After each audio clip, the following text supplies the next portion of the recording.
It's the blood clot vibes. Yes, family, launch up yourself, pick up yourself. It's the hostess with the mostest. Select the Sila Shaloms on the 1 and 2. You know how we do. It's the vibes.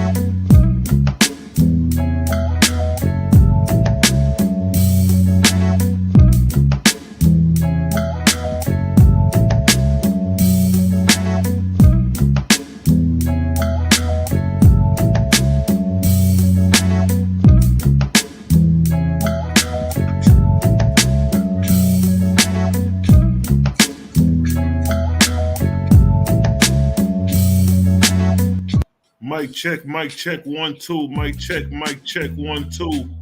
Give me a 1 in the chat if you can hear me clearly, family.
Sila Shaloms on the 1 and 2. You know how we do. Go ahead and promote the Bittersweet Herbals. Make sure to get your bitters, family. Run the rhythm. Bittersweet Herbals. What it tastes is bitter, but the results are sweet. Bittersweetherbals.com. Run the rhythm. Bittersweet Herbals. What it tastes is bitter, but the results are sweet. Bittersweetherbals.com. Make sure to get your bitters, family. You know what I mean? You know what I mean? Green up and kind of ting.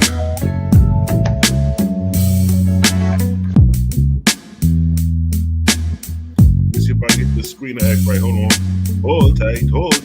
Everybody hold tight.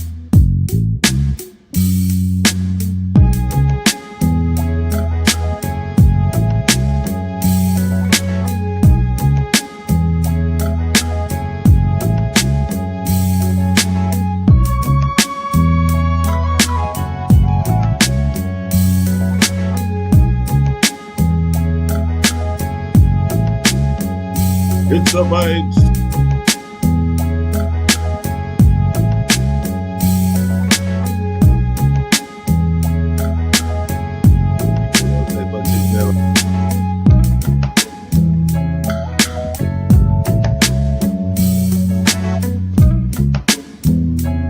Hold tight.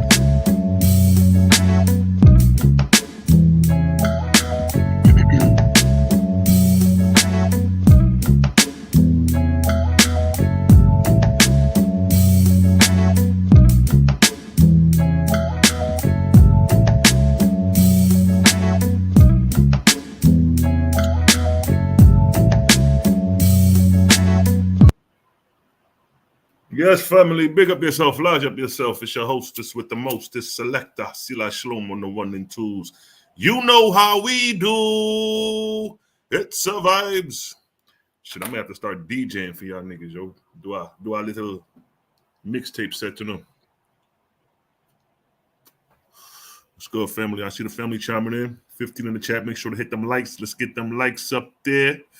You know what I mean? Got Daryl Cosman in the building. First dude, hit the chat. Salute one of the 4 horsemen. You know what I mean? Deshaun, what's good? Deshaun, I see you, family. I hear you in the chat talking about your new boo-boo. I hear you. Peace to the family. Hopefully he all right. You know what I mean? We don't have to beat him up. Wise Flow, where's it, daughter of Jehovah? Where's it, sister?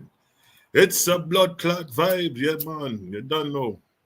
Yeah, this Saturday we filming. You know what I mean? Shout out to Wise Flow. Hopefully it's supposed to be raining too. I just thought about that, but we'll see how the forecast look. We still gonna get it in. Rain, sleet, or snow, nothing to stop this blood clot, you know. Global Purpose, I see you. Peace, family. I see you in the building. I see you. Tikva, where it said the creator is undefeated. That's right. Shout out to Tikva in the building. CGG, Creator Gang Gang. UFGK, False God Killer. You know what I mean? If there's any false gods around these spots, we have to take off them heads. Elijah 7, what's good, family? Peace, family. Creator EOE, be with you. Yes, EOI, EOE. Dreadful Cosman, where it said big man, big up yourself, large up yourself, Creator Gang Gang, False God Killer in the building. All day, every day. Where it said child of the creator of all. Yes, big up yourself, popcorn. I know, just me, where it said just me, large up yourself, big up yourself, yeah? Because it's a blood clot vibes.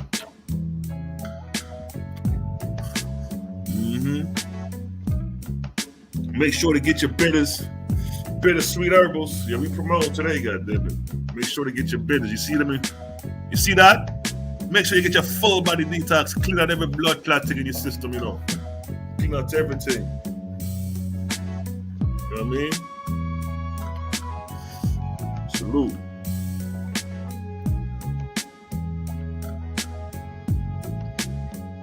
It's a blood clot vibes. Creative is unstoppable. You see the title. Greek influence in Ethiopia. Oh, yeah. Just a little something, nothing major, just a little something. We still following up on the European influence of Bible. You know what I mean? We ain't let up yet. Showing you how the Europeans had more influence over the Bible than you think. We have not found a black author yet of the Bible. You know what I mean?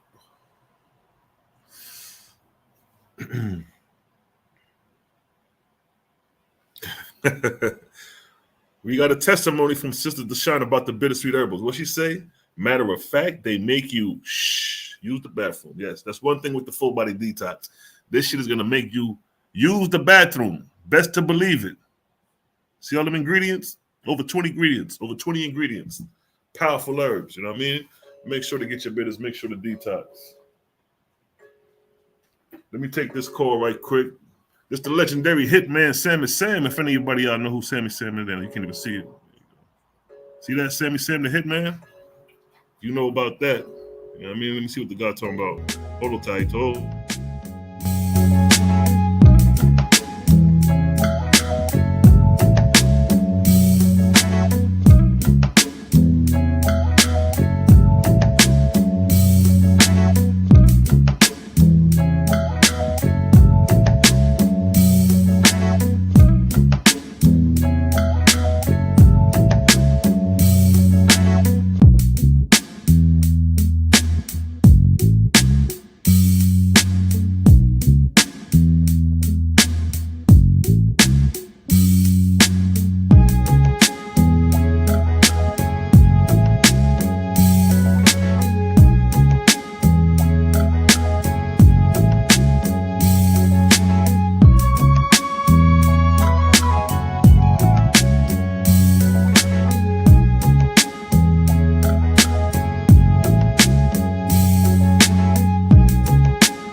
Yes, family.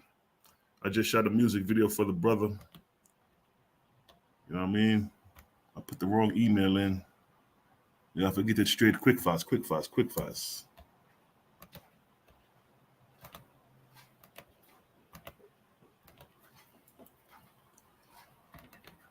Huh?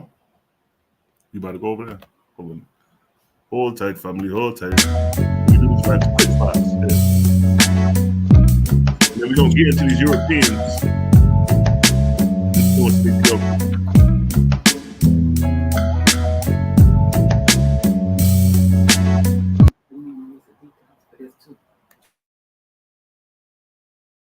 Just say it. My wife want to say something. They ain't got to say you. Just say it. My wife, she want to tell y'all something. Ladies, say it loud and proud. Hi, ladies. This is Natural Tea. I just want to let you know, queens, that the detox is really good for the women. Y'all hear that? It's a detox for, back in the day, we always took solutions, douches, and all that stuff. This detox, sometimes we might have a little sweat, a little odor. It detoxes. It detox your womb, your vagina, and them areas. So just think about that, and you will see a big difference. If the body detox is good for the women personal areas. You hear that? So basically what she's saying is that if your coochie stink, the detox will help you. Long story short, you feel me? And believe you me, she a female. She'll let you know. You know what I mean? So for the females, make sure to get your detox. Yo, let me tell you something. I had females detox from this, take the bitters, and they let off Gulf-size fibroid tumors, balls of mucus, not even fibroid tumors, but balls of mucus came out their vagina. They couldn't tell me that. They told the wife that, and of course the wife gonna tell me.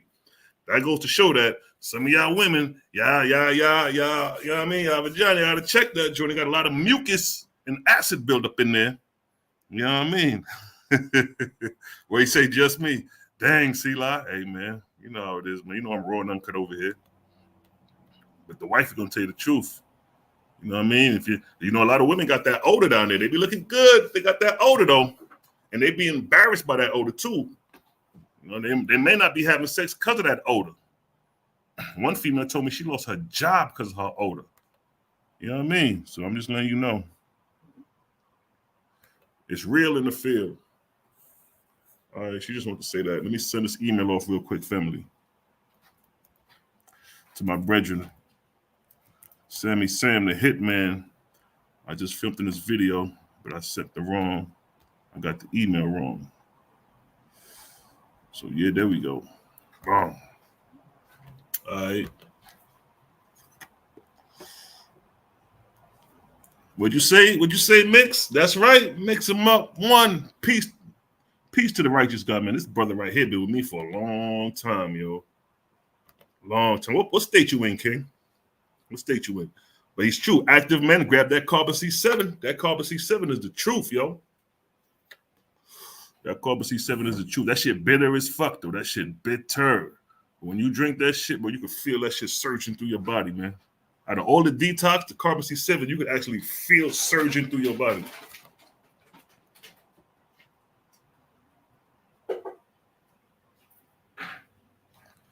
That's right.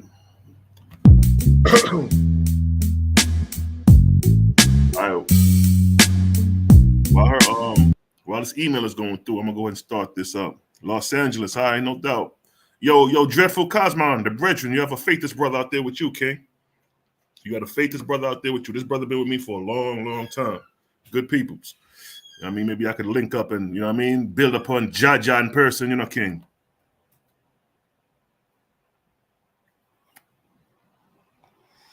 You say, I don't eat meat, so I don't have an odor, but the bitters cure yeast infection, urinary tract infection. That's right. No, we ain't talking about you though. But yeah, it cures yeast infection, fibroid tumors, polyps. But it do come with a change of diet, yo. You got to check your diet. A lot of women who eat seafood, they're gonna have a strong odor because that seafood is strongly acidic, and that shit gonna open up them pores down there, and you gonna be like, woo, where'd that smell coming from? Dreadful Cosmon from the city. Peace, God. They got my Dreadful Cosmon mixed up. That's my man. Y'all in the same city. Hopefully one of these days y'all brothers can link up. Vibes. What'd you say, babe?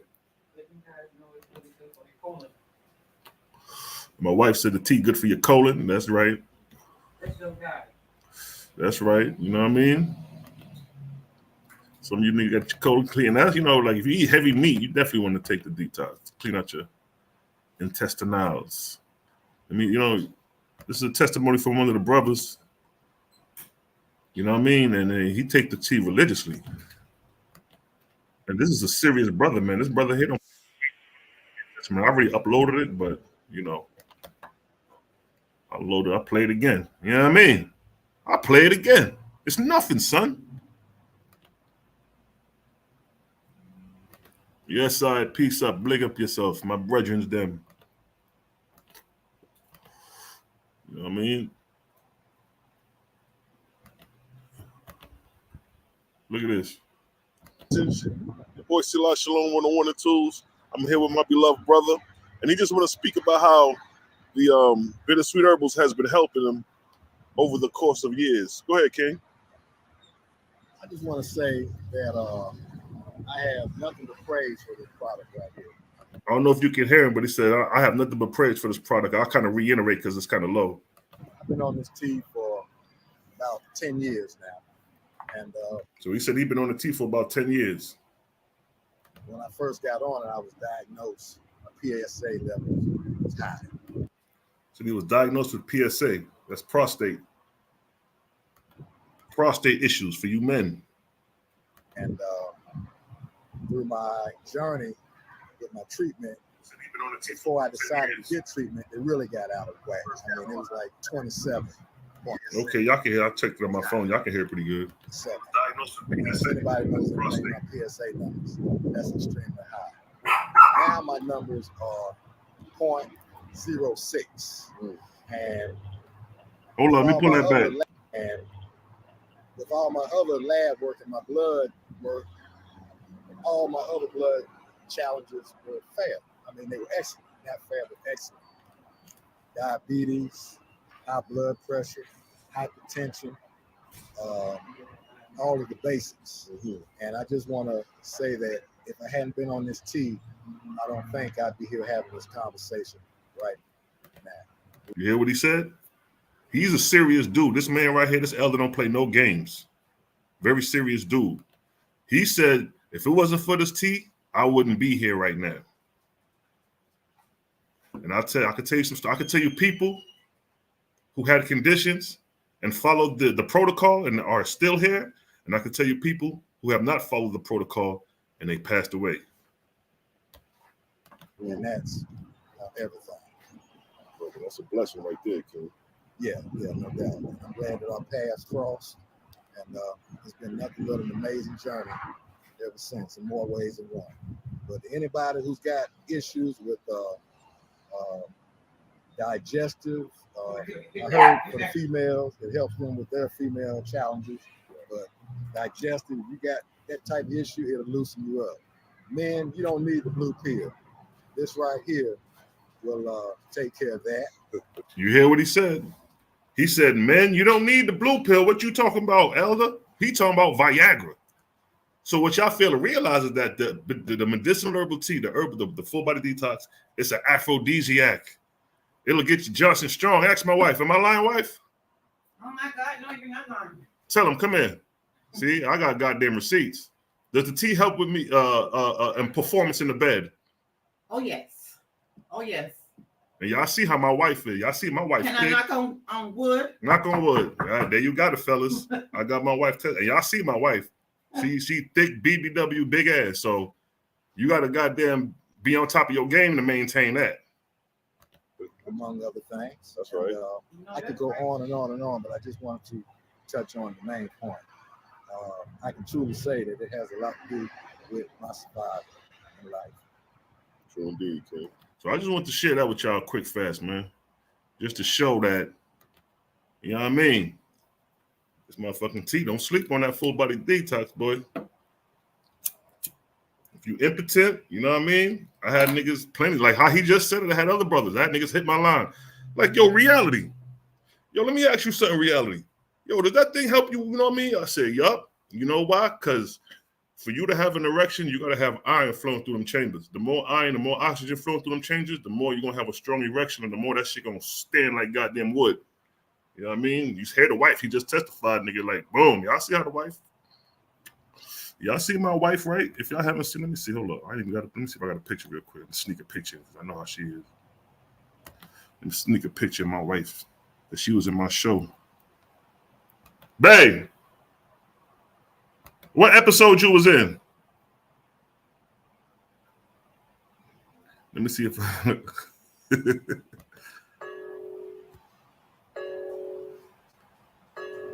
I forgot what season, but mine ain't gotta go through all that. But nonetheless, she thick as a motherfucker. You know what I'm saying? A lot of ass. So you got to be on top of your game to maintain something like that. Let me answer this call, family. Hold tight. Hold.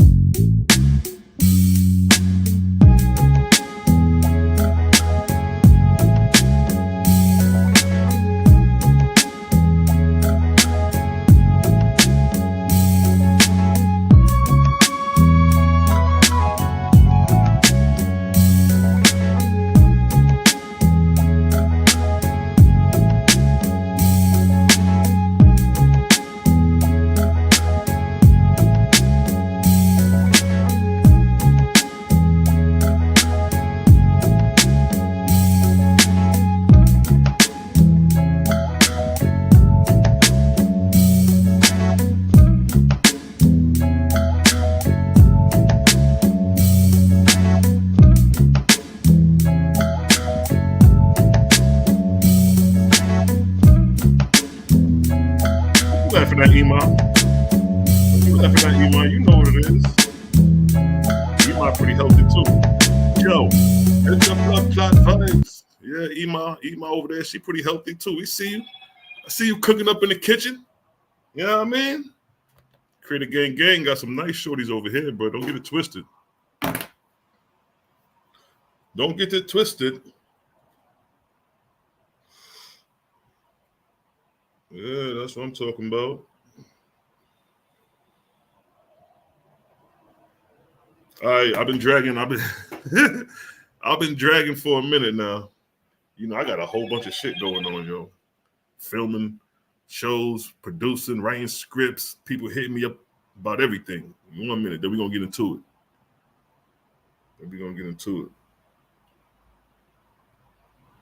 All right, that's what I needed to check. All right. 25 minutes in, I'm gonna have to change the topic. Results of bittersweet herbals and Greek influence in Ethiopia. Now let's get into the Greek influence of Ethiopia. What you talk about, Wise? I see that smirk. Yeah. Okay, that's what's up. Say less. I got you, sister. Got you.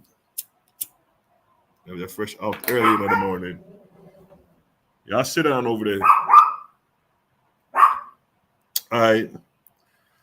Let's do this. Let me share my screen. We're going to get started. I've been dragging my feet for a minute. But for good things, of course. Let me take a swig. Let me get something to drink. Then we're going to get started. But let me share my screen. So we could do what it do, son. This where we at with it, right there. That's where we at with it. Let me get some to drink.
I'm see. Shout out to my sister Tikva, man. She always calls me when something ain't right. And as soon as I see that phone call, I know it's you. Peace. How you doing, sis? I am great. There you go. Now we got the volume. That's right. Salute. Say peace to the Creator Gang and the family timing in. Oh, I got a backlash.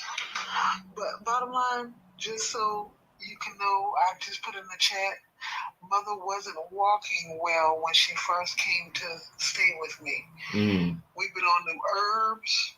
Mama is walking, not better than me, because I'm getting up there, but she's moving, and her hair even started coming back. See that? Y'all hear that, family? This is a testimony. Now she just called to let me know that my mic wasn't on, and now she's giving you a testimony of how her mother's help, how the bitters help her mother, even walking around and hair growing. You see how my hair look, you know what I mean? So that showed you right there. So, you have to understand that hair that you have in your body is on the inside as well. But if that nerve damage is affecting you, even when they call it alopecia, they can call it what they want to call it. It's still mucus built up in the body. And once you can get that mucus out, that hair, those organs have the opportunity to breathe, because the skin is the biggest organ you have. Right. And if it's clogged with the proteins and mucus from all them poor little defenseless animals that people be eating, it can't get out. Right. You're smothering your body with those animals, poor little animals. But I'm going to let you get back to the subject, because, I can go on about the animals. Hey, I'm going to have to bring you on the show and then just drop some knowledge on that. Oh, my love, we going to get it done. But I'm working today, and I got you on so it can give me some inspiration while I get this work done. No doubt. So let's get into it, fam. Know that the Creator is unstoppable. The Creator is undefeated. That's right. And she's the one that coined that term, for to let y'all know. The term, the Creator is undefeated, Tikva right here is responsible for coining that term right there. You better recognize it's 2024. That's real, yo. You take care, my love. All right, peace up, sister. Peace, love. All right, bless. Yeah, that's Sister Tikva right there. Creator gang, you know what I mean? We got testimonies coming left and right. Now we can finally get into the lecture. Would you say, you might say the vortex is in those herbs, and that's actual facts. Actual facts. Because anything that is made up of cells, atoms, is vortexia. Because an atom, the electrons spin around the protons and the neutrons. And that is the function of a cell. And everything in creation is made up of cells. So that means everything is spinning from the macro to the micro. You know what I mean? Yes, family. Everything is spinning except the earth, though. I'm going to leave that alone. But let's get back to this lecture, man. Let's get back to that which makes sense.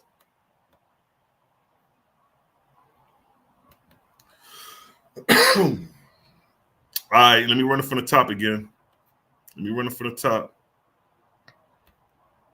me make sure y'all can hear me. Give me your one in the chat if y'all can hear me. I want to make sure I'm heard. I know my mic is on this time. Give me a one in the chat, then we're going to get started. As soon as I see that first one, we're going headlong.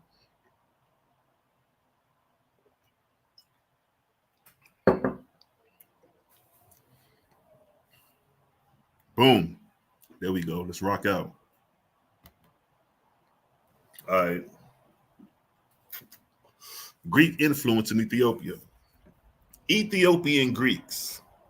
The name Ethiopia itself is Greek and means of burnt face. It is first attested in the Homer epic, but is unlikely to have referred to any particular nation, but rather to people of African descent in general. So essentially, Homer, his existence was around the 7th century BC, before Common Era, like 760 or something like that. And he described Ethiopians as having burnt faces. And that doesn't necessarily mean the people of Ethiopia, but like it said, the people of African descent in general. So you could have been from the Congolese, you could have been from South Africa, you could have been from Egypt, anywhere in the landmass of Africa. Homer attested them as being burnt faces. Ethiopia. Now, beginning in the Hellenistic age, around the 3rd century BC, the Hellenistic is our Greeks. For those who don't know, and Greeks are Macedonians. Keep that in mind. All Greeks come from out of Macedonia. Greek culture permeated through regions of ancient Ethiopia. Let's read that again. Beginning in the Hellenistic age, around the 3rd century BC. Now, keep in mind the 3rd century is when Alexander the Great conquered as well. That's the time period they're referring to. Greek culture permeated the regions of ancient Ethiopia. Now, look how Alexander the Great, he just came up on the scene, coming from the northern regions of Macedonia, coming on down in Greece, right? In that region. And already within that time period, they already done made it to Ethiopia and got influence in Ethiopia. Greeks established colonies in Ethiopia, with Ptolemy's Theron and Axum becoming major capitals of Ethiopian Greek culture. Look at that. 3rd century, you had Ethiopian Greek culture flourishing in Ethiopia. In the 2nd century BC, before Common Era, Ptolemy III annexed several northern Ethiopian cities, such as Tigray and the port of Abdulis, which became major trading hubs for Ethiopian Greeks. Look at that. Now keep in mind, this is 3rd century before Common Era. And you have Greeks in Ethiopia. You think them Greeks ain't sleep with them Ethiopian women? And you think them Ethiopian men ain't sleep with them Greek women? Coming to show the mixed breeds. How the Ethiopians we see today is a mixed breed. They mix with Arab. Now we could literally say they could be mixed with Greek. You see what I'm saying? Greek was a commonly used language in the Aksumite Empire, coming from the influence of the significant Ethiopian Greek communities established in Aksum, the port of Abdulis, Ptolemais, Theron, and other cities in the region during Ptolemaic times. Although the official and literary language of the Aksumite state was Ge'ez, Greek was used in the state's administration, international diplomacy, international diplomacy, and trade. It can be widely seen in coinage and inscription. So right there is showing you how much influence Greek had even in the politics of things. Greek was used in the state's administration. International diplomacy. Now, I could understand that because you got to be able to have somebody that could be bilingual, speak different languages outside of the native Ge'ez. And being that Greek was dominant at this time, it would make sense for Ethiopians to learn the Ge'ez language in order to do trade and business. But at the same time, notice this. You see Greek influence all in Ethiopia, but you don't see no Ethiopian influence in Greek, right? The rise of Aksum. The first historical mention of Aksum comes from the Perplus of Erythraean Sea, a trading guide which likely dates to the mid-1st century AD, Common Era. Aksum is mentioned alongside Abdulis and Ptolemais of the Huns as lying within the realm of zooscales. The area is described as primarily producing ivory as well as tortoise shells. King Zooscales had a Greek education. Now, this is a king in Ethiopia now. Look at this.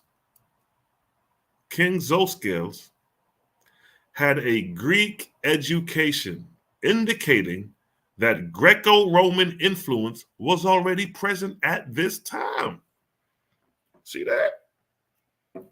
You got Greco-Roman influence all up in Ethiopia, but we don't have no Ethiopian influence floating around in Rome and Greece and Rome at this time. They're being dominant with the influence. It is evident from the purpose that even at this early stage of its history, Aksum played a role in the transcontinental trade route between Rome and India. So the location of where it was at is a good trading point. At the bottom of the Red Sea, at the Horn of Africa, you can see they could come in from the Red Sea and go out through the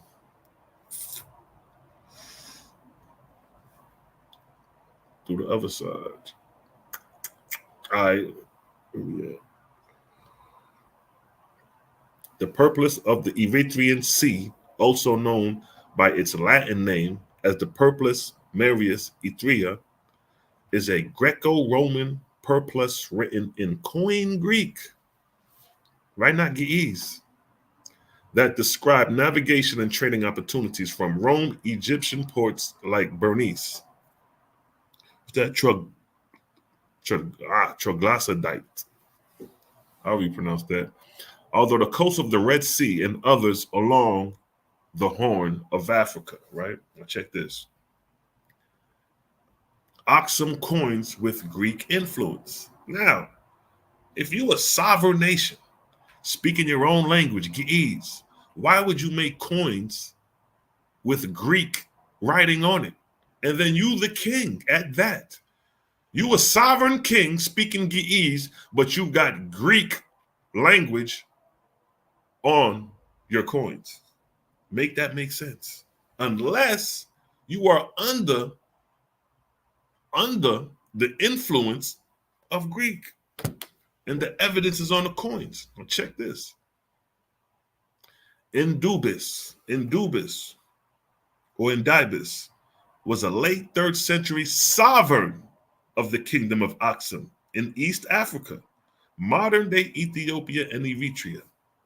He was among the earliest rulers in Africa to mint his own coin. So this is a sovereign ruler, one of the first to mint his own coin. And that's him on the coin right there. That's him on the coin right there. Right? Look what it states. According to Stewart, no other sub-Saharan African state issues its own independent coinage in ancient times. Indeed, no other African state at all, since those in North Africa, Libya, and Mauritania, fell under Roman dominion. The Aksumite currency of his reign was issued in gold, silver, and bronze or copper denominations and bore inscriptions in Koine Greek. Two motifs in Greek characterize the coins of Anubis. So in Debias. So this is what's on the coin, and it's in Greek. It says right here. That's the first. That's all Greek right there. That's Greek, but it says King Indubite, Indibis, however you pronounce it, Indubis. I'll just say Indubis. That shit sound crazy. And here you go, again in Greek, and it says of the Aksumite man of Duka or Bissa. This is Daku. This is the first appearance of the title Bissa, which Stewart believe is related to the Ge'ez word Basia, man of. On some coins, Indubis described himself as king of Aksum. But he got Greek inscription on his coin, Indubis, and his pagan successors. Indubis, so they're showing you prior to this. Look, Indubis and his pagan successors included in the legend at the top of the coin a crescent representing perhaps the moon god Sin, and the disc representing Shems, the sun goddess. That's minted on the coin. Now, if you come back to the coin, what they're referring to is this right here, where the mouse is circling, the crescent moon on both sides. So that's what they're referring to right there as far as that moon, with the possibility of what could it be. Now we come into deification. Again, Indubis and his pagan successor include in the legend at the top of the coin a crescent representing perhaps the moon god Sin and the disc representing Shams, the sun goddess. Now let's see who Shams is. Shams, also called Shamsum or Datba, is a sun goddess of Arabian mythology. Look at that. Look at that. She was the patron goddess of the Hamarite kingdom. Her name meant shining, sun, or brilliant. She was the South Arabian equivalent of the North Arabian sun goddess. Hold on, let me take this call, family. Sorry.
right, family. All right, family. I'm back. Had to take that call. All right. Let's get back into it. I know. So like I said, we dealing with Come back up. We're dealing with Anubis, the Aksum king, and we're going talking about the coin and how the coin has Greek writing on it, showing Greek influence. He spoke Ge'ez, but then, why not Ge'ez on the coin? You know what I mean? And then you got the crescent moon right here and the sun in between the crescent moon. And that's where we at right now. That's what we're talking about. That's what we're talking about. We're right here. It says Anubis and his pagan successors, look at that, include in the legend at the top of the coin a crescent representing perhaps the moon god Sin, and the disc representing Shams, the sun goddess. Shams, also called Shamsu, is a sun goddess of Arabian mythology. Look at that. Look at that. Look how they're pulling this out, the Arabian mythology.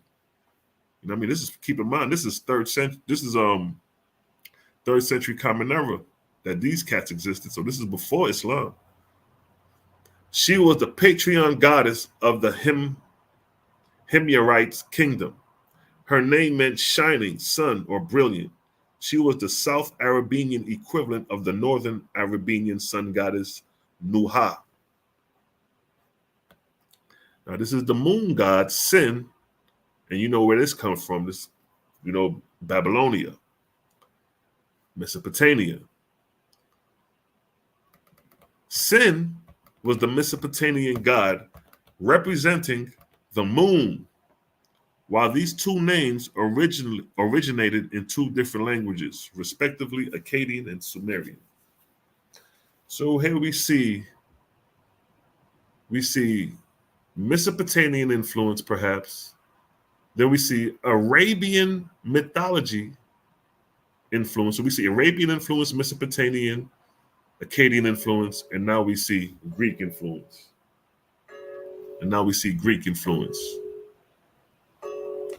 Hold on, family. Hello?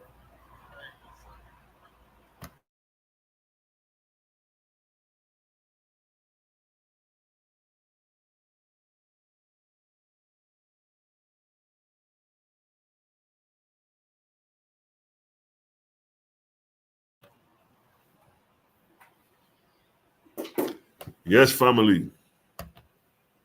And now we have Selena. Let's see how you say this. Let me get this right.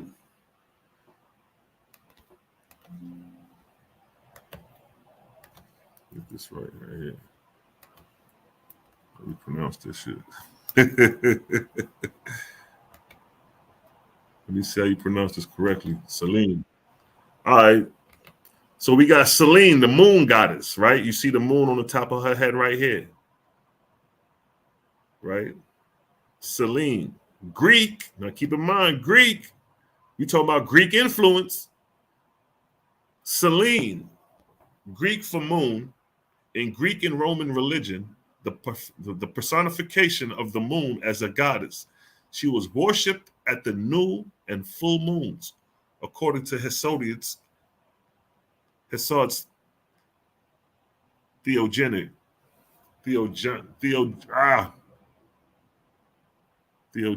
How do you pronounce that? Let me how you pronounce this. Let me get these pronunciations right. I'll be messing up on these words. The ones that I ain't familiar with. Let's see how you say this. Theogony. All right. Theogony. See, I was used to saying that. Theogony.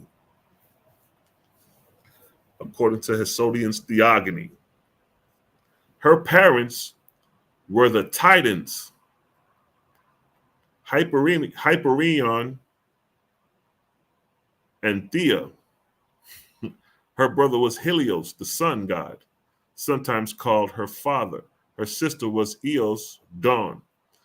So here you have Selena, the moon god from Greek.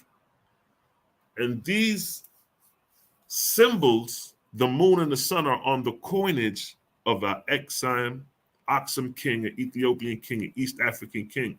So it's showing you the Greek, the Arabian, and possibly the Akkadian and Sumerian influence. Now look.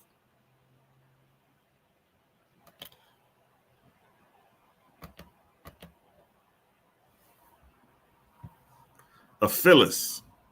This is another king coming out of the exile empire. Now look, Phyllis, Bissa, Damel, early 4th century, was a king of the kingdom of Aksum. Look at the coin. Now, when you look at the coin, look right here. You see the moon and you see the sun again, just like you see it on the king's coin before this one. All coins feature the disc and crescent of the Aksumite pagan period. All of his coins are inscribed in ancient Greek. This is an Ethiopian king that speaks Ge'ez, but got Greek on his coins. Why not Ge'ez? Showing you the influence. The coin of Aphilis generally feature the following inscriptions in Greek. This is what it says. What's on that coin? This is what it says. That's how it is in Greek. And it says King Aphilis. Here you have it in Greek. It says, of the Aksumite man of Damel. Some copper coins include a variant inscription. Observe. We go to Greek inscription. States, King Aphilis of the Aksum. On the reverse, there you have it in Greek. It says, Mites, man of Damel. Dameli. So there you have the Greek coinage right there. Let me take this card. Now we're going on to the next cat. Now look at the inscriptions. You see the crescent moon and you see the I ain't been sharing my screen the whole time. Hold on.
All right, family.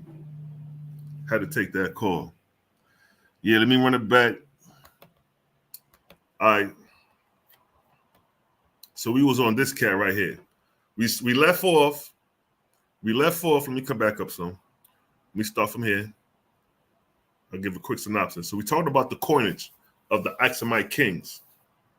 So you have Indubis, and we see the Greek influence on the coin, the Greek writing, and then we see the crescent, and we see the sun on the front and the back of the coin, right? Then we skate down to the next king, and then we showed the influence. Make sure my mic is on. All right, cool.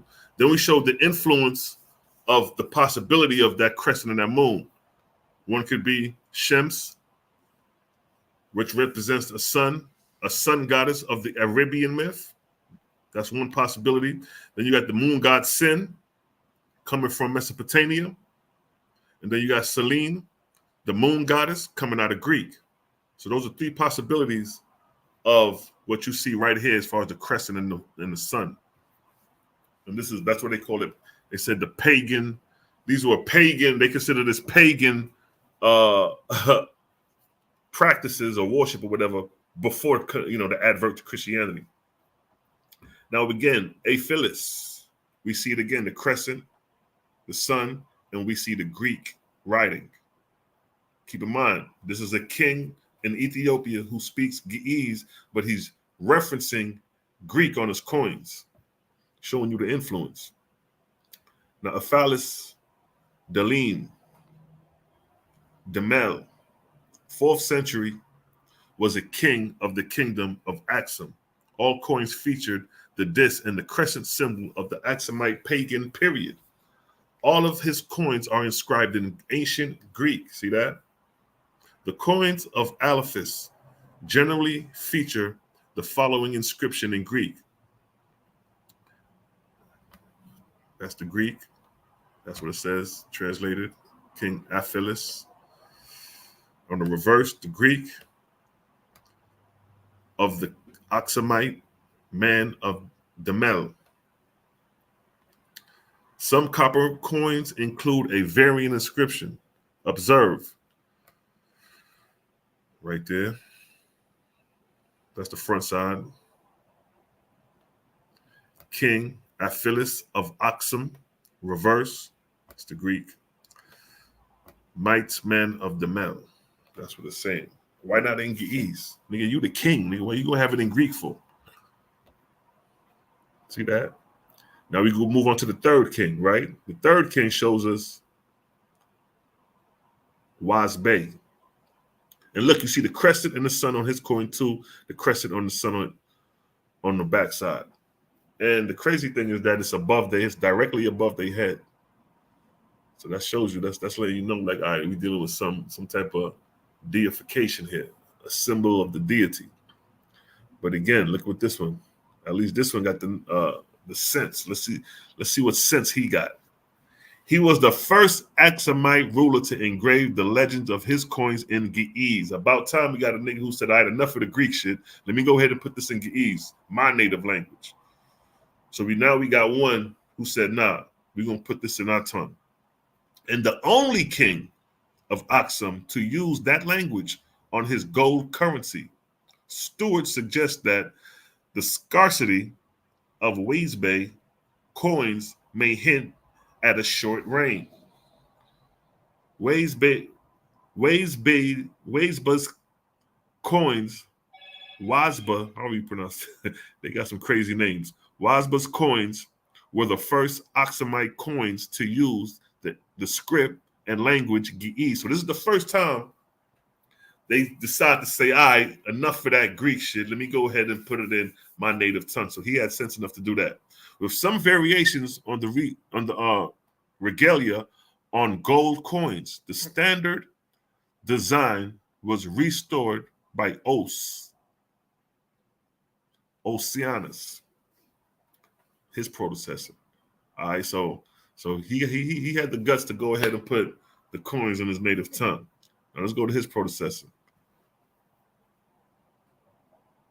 Oceanus was the king of Axum.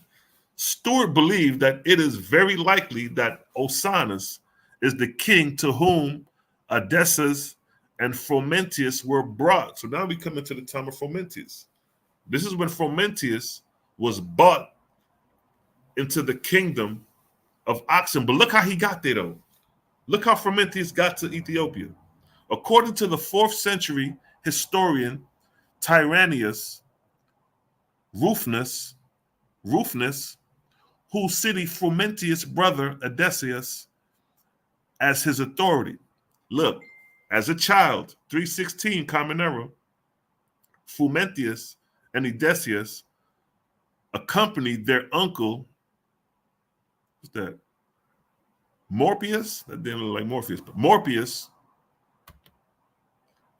from their birthplace Tyre, now Lebanon, on a voyage to India. Now look, they go, so Frumentius is on a ship with his uncle on a voyage to India, but look what happened. When their ship stopped at one of the harbors of the Red Sea, local people massacred the whole crew, sparing the 2 boys who were taken as slaves to the king of Axum. That's how Frumentius got to Axum. They slaughtered his uncle.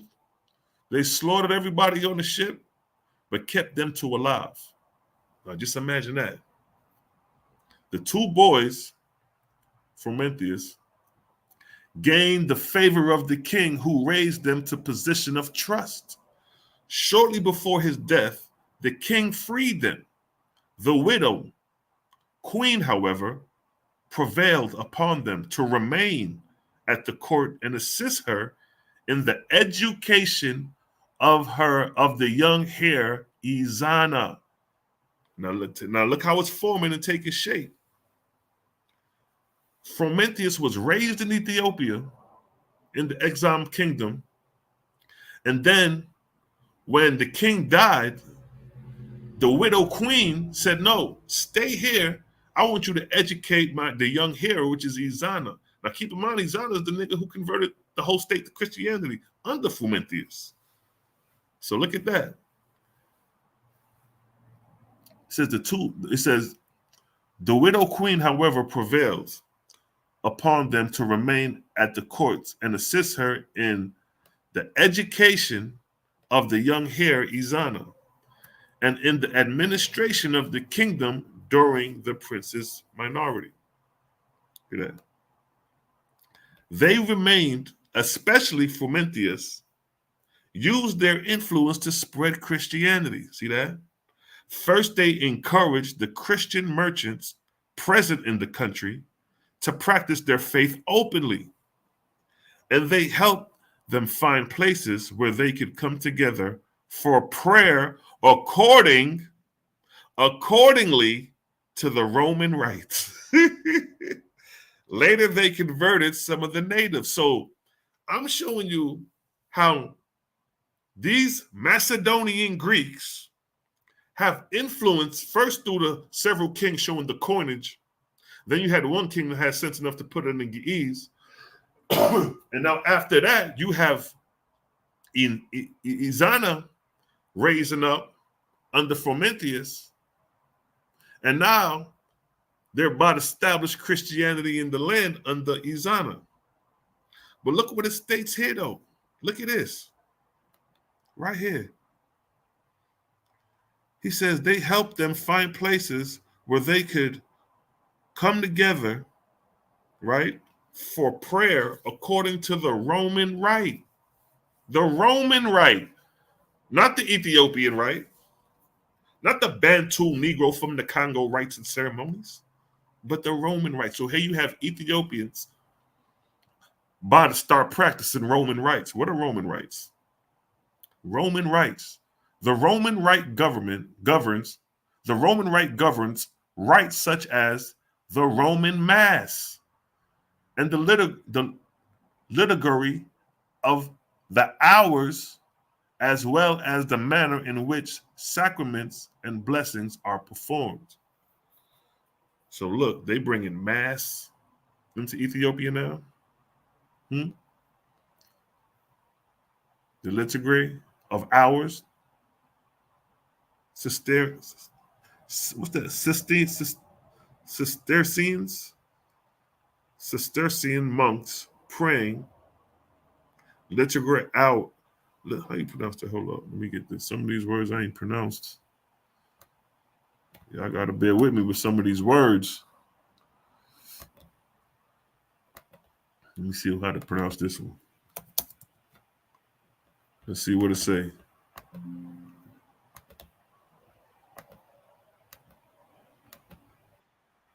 Liturgy. Okay.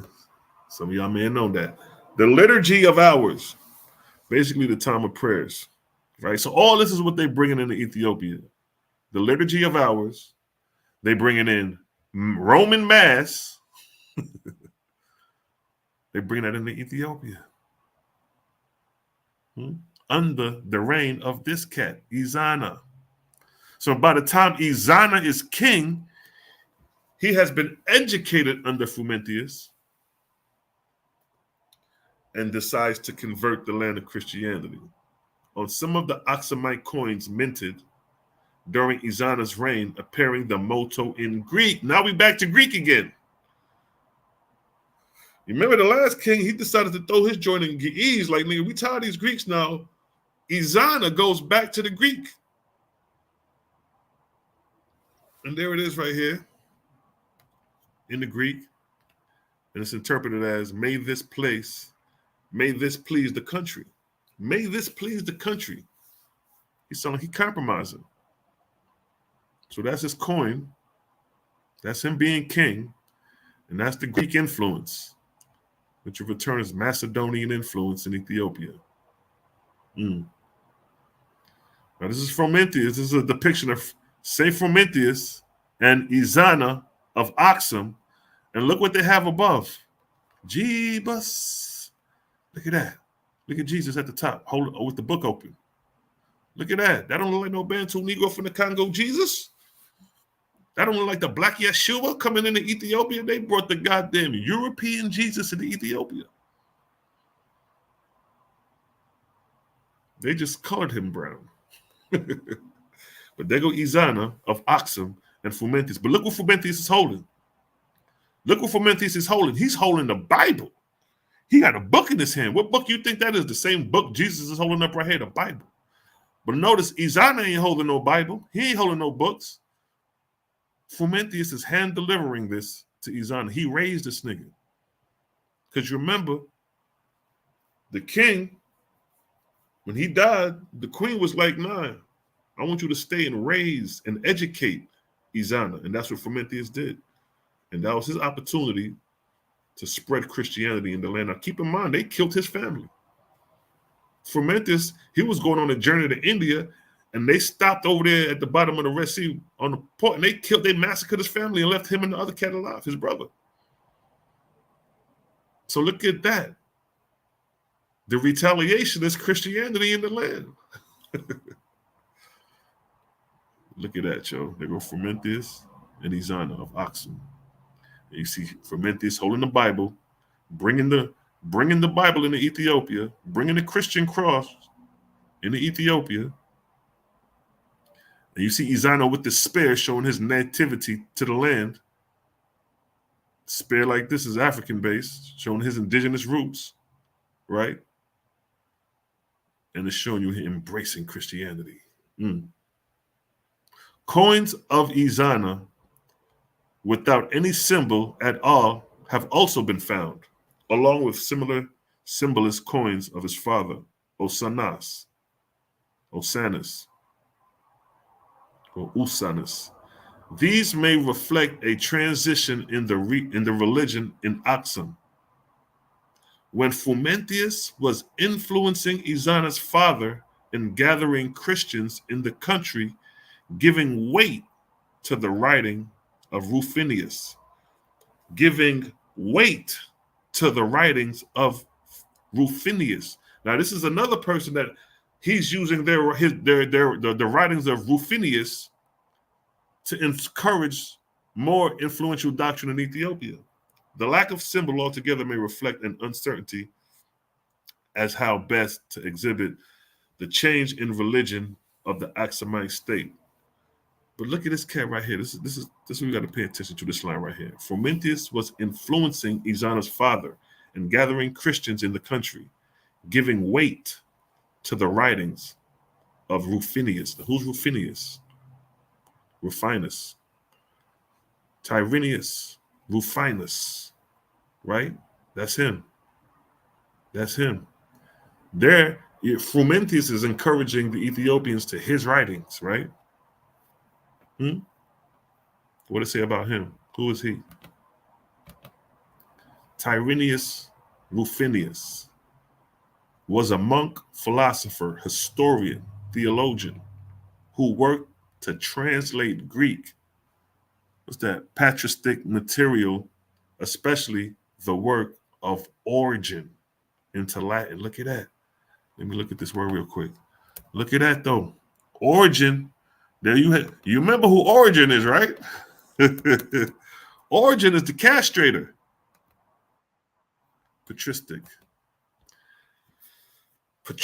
All right, historians and theologians who work to translate Greek patristic material, especially the work of Origen into Latin. So look at that, yo.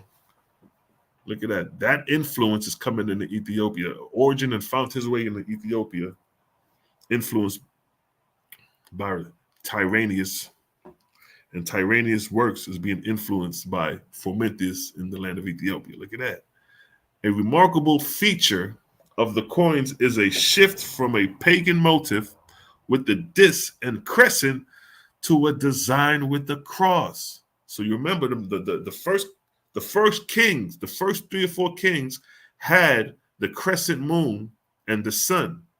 Now when Izana comes into power, he removes that and replaces it with the cross, showing Christianity. Now, keep in mind, those were Greek influences. Now he's showing you a cross, which is Latin, Roman influence. So now we're shifting from Greek to Latin with Izana, now bringing in the Roman influence. Remarkable features of the coin is a shift from a pagan motif with the disc and the crescent to a design with the cross. Izana is also credited for erecting several stela and obelisks. An inscription in Greek gives the regional claims of Izana.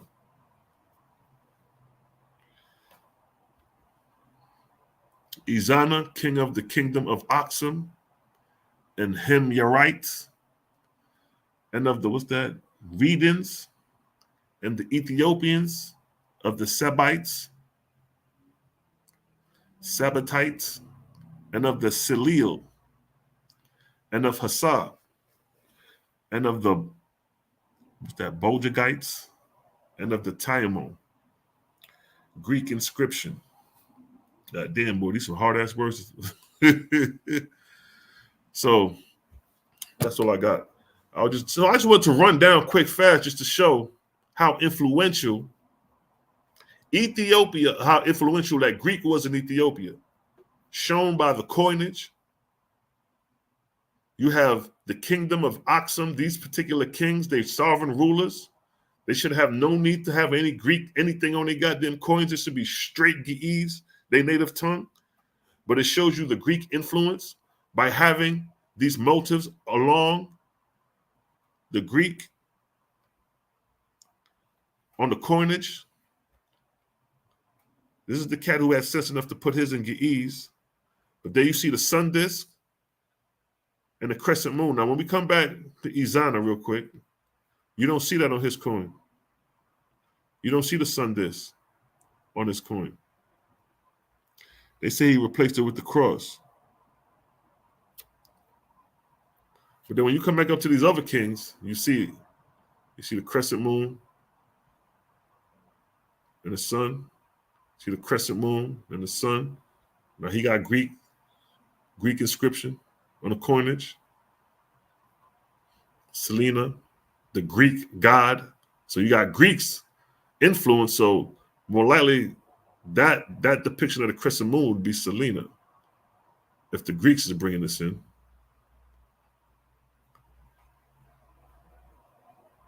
You got Anubis. You see the crescent on the coin and the moon and the sun. So yeah, family, that was just a quick example just to show the Greek influence in Ethiopia. I know we had a couple of disturbances throughout the joint, but you know what I mean? Y'all get the picture. What you laughing at, yo? What you laughing at, Yogi?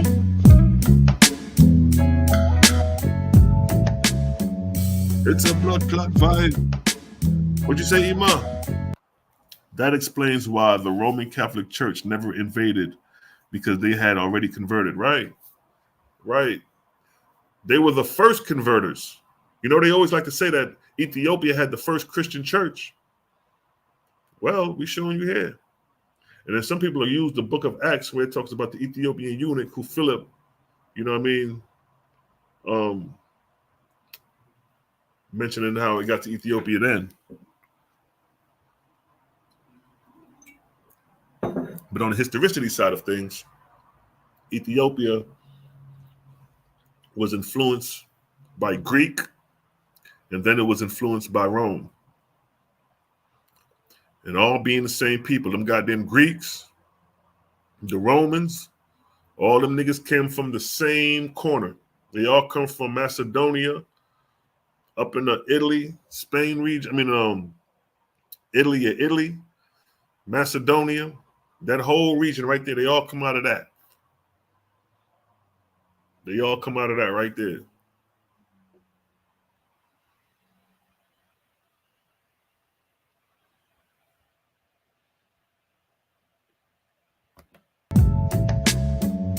It's a blood clot vibes. Flourish room.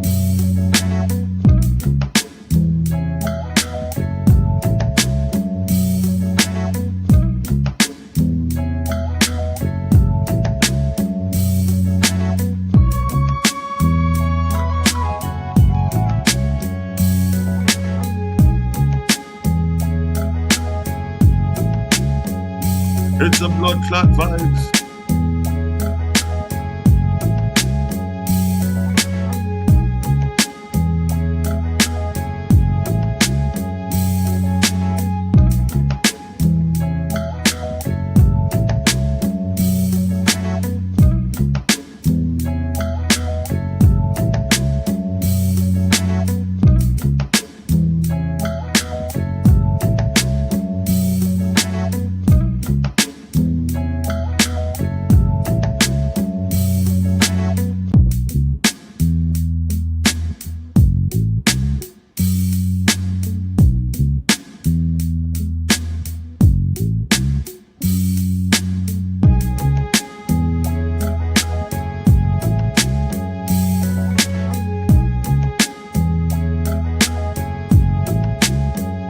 It's a blood clot vibes.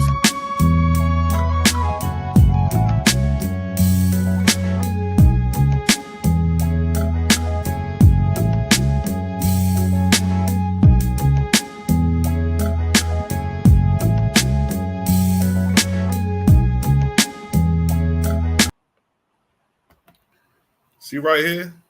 See this map? See Italy right here?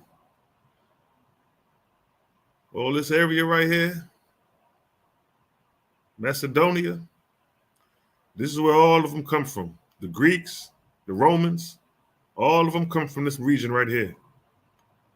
And it was after, let me see if I can pull up a map of that. Let me see if I can get a map of that real quick.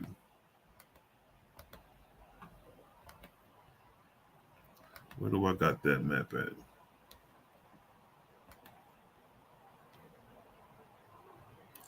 See if I could find that.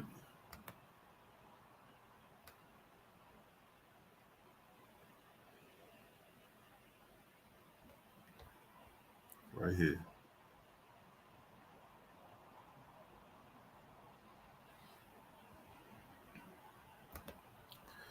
See the Greek Dark Ages right here, which from 11th century BC.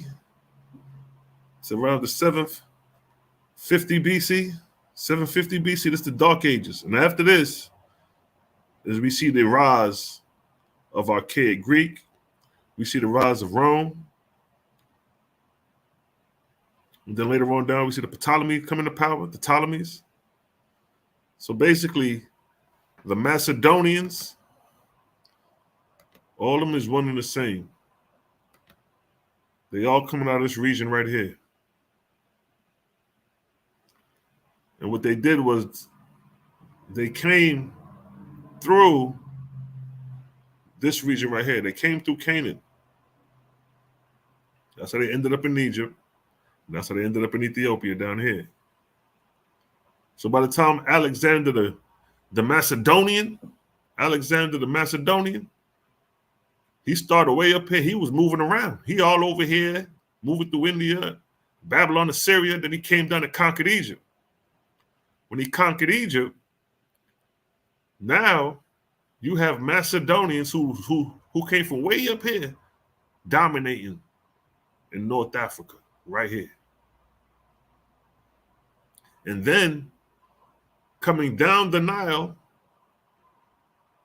or following the Nile, whatever trade they had coming into Ethiopia, they come into Ethiopia. Because we see the Greek influence back then. So by the time you get to the kingdoms of Aksum, a couple hundred years down the line, shoot, you already had Greek influence. Now Rome comes on the scene and takes over. Now you see the Roman influence through Izana. So that's interesting nonetheless. That's interesting nonetheless.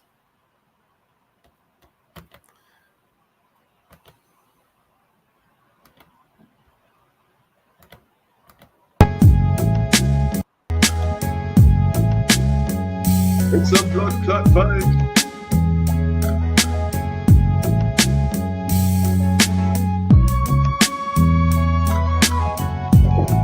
Yes, family. I just want to come on and drop that. Although I had a lot of interruptions, I got some stuff to do. You know what I mean? Your boy stay on the go. But I had to drop that. Eric Hamilton, where said, big man, big up yourself, large up yourself. You dig? You dig, big dot.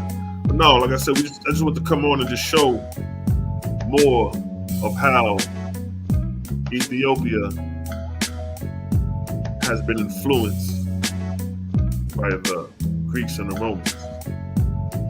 So it's not as orthodox and blackety black like you think. They came in and did the same thing that they did to the natives. They brought Christianity over here. They brought it the same way all across this joint. You know what I mean? So with that, your boy Salah Shalom is out of here. Let me see them vortexes in the chat, family. Let me see them vortexes in the chat. Sounding out. Get out of here, family. Running from the top, you dig?